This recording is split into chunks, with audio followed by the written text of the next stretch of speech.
नमस्ते बच्चों। तो आज हम आपके लिए लाए हैं संस्कृत विषय सुरभि नामक पाठ्य पुस्तक कक्षा 8 के प्रथम अध्याय का सॉल्यूशन। इसके पिछले वीडियो में हमने इस अध्याय के श्लोकों का अर्थ समझा था। अब हम इसके अभ्यास को देखेंगे। तो चलिए स्टार्ट करते हैं। तो सबसे पहले हम एक पदेन उत्तर को समझेंगे। पहला एक पदेन उत्तरम लिखा। तो इसका पहला प्रश्न है मनसा किम करणीयम, अर्थात मन से हमें क्या करना चाहिए। तो किम की जगह हम क्या लिखेंगे, मनसा सततम स्मरणीयम, अर्थात मन से हमेशा स्मरण करते रहना चाहिए। दूसरा प्रश्न है वचसा किम करणीयम, अर्थात वाणी से हमें क्या करते रहना चाहिए।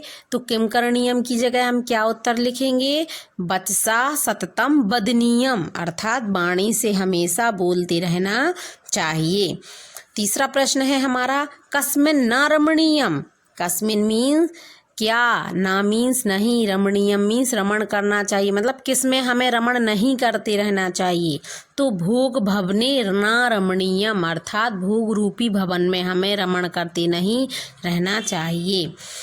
फोर्थ क्वेश्चन है किम न गणनीयम, किम न गणनीयम, अर्थात हमें किसकी गणना नहीं करनी चाहिए। तो इसका उत्तर है किम की जगह हम लिखेंगे जातु दुखम, अर्थात बीते हुए दुख की गणना नहीं करनी चाहिए। अगला प्रश्न है किम न मननीयम, किम मीन्स क्या, ना मीन्स नहीं, मननीयम मीन्स मनन करना चाहिए। हमें क्या किस चीज़ का मनन नहीं करते रहना चाहिए।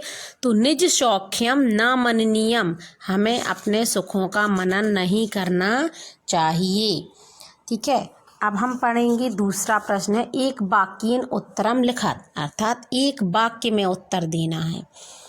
पहला प्रश्न है कुत्र त्वरणीयम, कुत्र, कुत्र मीन्स होता है कहाँ, त्वरणीयम, त्वरणीयम मीन्स शीघ्रता करना।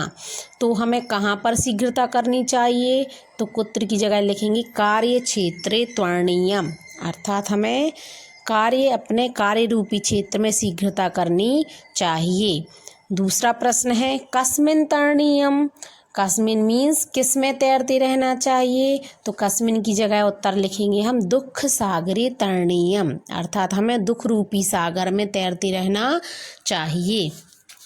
तीसरा प्रश्न है कुत्र चरणीयम, कुत्र मीन्स कहाँ, चरणीयम मीन्स चढ़ते रहना चाहिए। तो कुत्र की जगह उत्तर लिखेंगे कष्ट पर्वते, अर्थात कष्ट रूपी पर्वत पर चढ़ते रहना चाहिए। तो कष्ट पर्वते चरणीयम। चौथा क्वेश्चन है हमारा विपत्ति विपिने किम करणीयम, अर्थात विपत्ति रूपी विपिन में, विपत्ति रूपी वन में हमें क्या करना चाहिए। तो किम की जगह क्या लिखेंगे भ्रमणीयम, अर्थात विपत्ति विपिने भ्रमणीयम, तो विपत्ति रूपी वन में हमें भ्रमण करते रहना चाहिए। पांचवा क्वेश्चन है मम किम करणीयम, अर्थात मुझे क्या करना चाहिए। तो मम लोकहितम करणीयम, मुझे लोगों का हित करते रहना चाहिए। अब तीसरा प्रश्न है उचित योजियत, उचितम योजियत मीन्स उचित जोड़ी मिलाइए। पहला है मनसा, मनसा, मनसा से किसकी जोड़ी मिलेगी, मनसा सततम स्मरणीयम, मन से हमेशा स्मरण करते रहना चाहिए। फिर वत्सा, वत्सा की जोड़ी मिलेगी सततम वदनीयम, अर्थात वाणी से हमेशा बोलते रहना चाहिए। भोग भवने न रमणीयम, भोग रूपी भवन में रमण नहीं करना चाहिए। लोकहितम करणीयम, अर्थात लोगों का हित करते रहना चाहिए। अहर्निशम जागरणीयम, अहर्निशम मीन्स दिन रात, जागरणीयम मीन्स जागते रहना चाहिए। अब फोर्थ क्वेश्चन है शुद्ध वाक्यानाम समक्षम आम, अशुद्ध वाक्यानाम समक्षम न इति लिखत, अर्थात शुद्ध वाक्यों के सामने हमें आम लिखना है, आम मीन्स हाँ, अशुद्ध वाक्यों के समक्ष हमें ना मीन्स नहीं लिखना है। ठीक है, तो पहला है कष्ट पर्वते चरणीयम, कष्ट रूपी पर्वत पर चढ़ना चाहिए, आम या ना। तो आम हाँ। दुख सागरे ना तरणीयम, दुख रूपी सागर में नहीं तैरना चाहिए। तो आम या ना, मतलब हमें दुख रूपी सागर में तैरना चाहिए। तो इसका आंसर होगा ना। तीसरा है ना जातु दुखम गणनीयम, हमें बीते हुए दुखों की गणना नहीं करनी चाहिए। तो इसका उत्तर होगा हाँ, आम। विपत्ति विपिने ना भ्रमणीयम, हमें विपत्ति रूपी विपिन में नहीं, विपत्ति रूपी वन में नहीं भ्रमण करना चाहिए, करना चाहिए, तो इसका उत्तर होगा ना। अहर्निशम जागरणीयम, दिन रात हमें जागते रहना चाहिए, हाँ बिल्कुल, तो इसका उत्तर होगा आम। अब 5वां क्वेश्चन है, उचित पदेन रिक्त स्थानम पूरयत, मतलब उचित पद को रिक्त स्थान में पूर्ति करो। पहला है बंधु जनाये स्थिता सागरे या गहरे, तो गहरी मतलब जो बंधुजन गुफा में स्थित हैं, गहरी मीन्स गुफा, तो इसका उत्तर हुआ गहरी। लोकहितम करणीयम,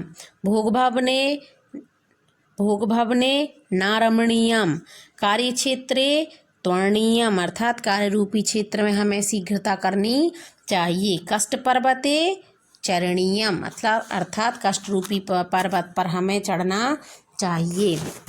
अब आते हैं हम 6वें प्रश्न पर। इसमें क्या करना है हमें, नामोल्लेख पूर्वम समास विग्रहम कुरुत, मतलब नाम का उल्लेख करके समास का विग्रह करना है, मतलब हमें समास का विग्रह भी करना है और समास का उसके साथ नाम भी बताना है।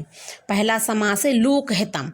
लोकहितम अगर हम इसको हिंदी में देखें तो इसका अर्थ होता है लोगों का हित, तो लोगों का, तो का की के किस में आता है, संबंध कारक में, तो संबंध कारक को हम क्या बोलते हैं, षष्ठी विभक्ति। ठीक है, आप लोगों ने हिंदी में कारक पढ़े होंगे, ठीक है, तो संबंध कारक को हम हिंदी में बोलते हैं षष्ठी विभक्ति। का की के रा री रे ना नी ने किस में आता है, षष्ठी विभक्ति में। तो लोकस्य हितम, षष्ठी विभक्ति का एक वचन क्या होता है, लोकस्य हितम। देखिए आपको बता दें, जब भी हम समास विग्रह करते हैं तो जो पहला वाला शब्द है सिर्फ वहाँ पे परिवर्तन होता है, पीछे वाला शब्द जहाँ के तहाँ रहता है। जैसे लोक, तो लोकस्य हितम, हितम जहाँ के तहाँ है, तो लोगों का हित, इसमें आएगी षष्ठी तत्पुरुष समास। ठीक है, दूसरा है भोग भवने। भोग भवने मीन्स भोगों का भवन, तो भोगस्य भवने षष्ठी तत्पुरुष समास। गा में है कार्य क्षेत्रे, तो कार्य के क्षेत्र में, इसमें भी का की के आ रहा, अर्थात षष्ठी विभक्ति होगी, तो षष्ठी तत्पुरुष समास, तो कार्य क्षेत्रे कार्यस्य क्षेत्रे। घा है दुख सागरे, तो दुख का सागर, तो दुखस्य सागरे, इसमें भी षष्ठी तत्पुरुष समास होगा। फिर है कष्ट पर्वते, कष्ट का पर्वत, तो कष्टस्य पर्वते, तो इसमें भी कौन सा समास होगा, षष्ठी तत्पुरुष। ठीक है, अब 7वां प्रश्न है रिक्त स्थानम पूरयत, अर्थात रिक्त स्थान की पूर्ति करनी है। तो इसमें ये श्लोक है, तो श्लोक जो आपने पीछे श्लोक आपकी पुस्तक में दिया हुआ है उसी में ये क्या करना है, आपको फिल करना है। इसमें क्या है, ना जातु दुखम गणनीयम, ना चादने सौख्यम मननीयम, कार्य क्षेत्रे त्वरणीयम, लोकहितमम करणीयम। खा में क्या आएगा, दुख सागरे तरणीयम, कष्ट पर्वते चरणीयम, विपत्ति विपिने भ्रमणीयम, लोकहितमम करणीयम। ठीक है, 8वां प्रश्न है उदाहरणानुसारम धातुम प्रत्ययम च पृथक करो, मतलब उदाहरण के अनुसार धातु और प्रत्यय को अलग करना है। ठीक है, जैसे पहला आपको दिया हुआ है स्मरणीयम। स्मरणीयम में कौन सी धातु है, स्मृ धातु है और अनियर प्रत्यय है, तो स्मरणीयम। ठीक है, जहाँ स्मृ मीन्स होता है याद करना, अनियर का उत्तर होता है, अनियर का अर्थ चाहिए के अर्थ में होता है। ठीक है, तो स्मरण करते रहना चाहिए। करणीयम, तो करणीयम में करना चाहिए, तो क्री धातु आती है, क्री मीन्स होता है करना और अनियर प्रत्यय। रमणीयम, रमणीयम में रम धातु, अनियर प्रत्यय। सैनियम में सोना चाहिए, तो सी धातु होती है सी, जिसके रूप चलते हैं सय से। ठीक है, और अनियर प्रत्यय होता। जागरणीयम, जागते रहना चाहिए, तो जागर धातु अनियर प्रत्यय। गणनीयम, गण धातु अनियर प्रत्यय। मननीयम में मन धातु अनियर प्रत्यय। त्वरणीयम मीन्स शीघ्रता करना, त्वर धातु अनियर प्रत्यय। तरणीयम में त्रिधातु अर्थात तार से जिसके रूप चलते हैं, अनियर प्रत्यय। ठीक है, भ्रमणीयम में भ्रम धातु आएगी और अनियर प्रत्यय आएगा, मतलब घूमते रहना चाहिए। संचरणीयम में संच धातु और अनियर प्रत्यय आएगा। ठीक है, तो आशा है बच्चों की आज का वीडियो आपको समझ में आया होगा। तो चलिए मिलते हैं नेक्स्ट वीडियो में, और अगर आपने अभी तक लाइक और सब्सक्राइब नहीं किया हमारे चैनल को तो प्लीज़ लाइक और सब्सक्राइब करें। Thank you.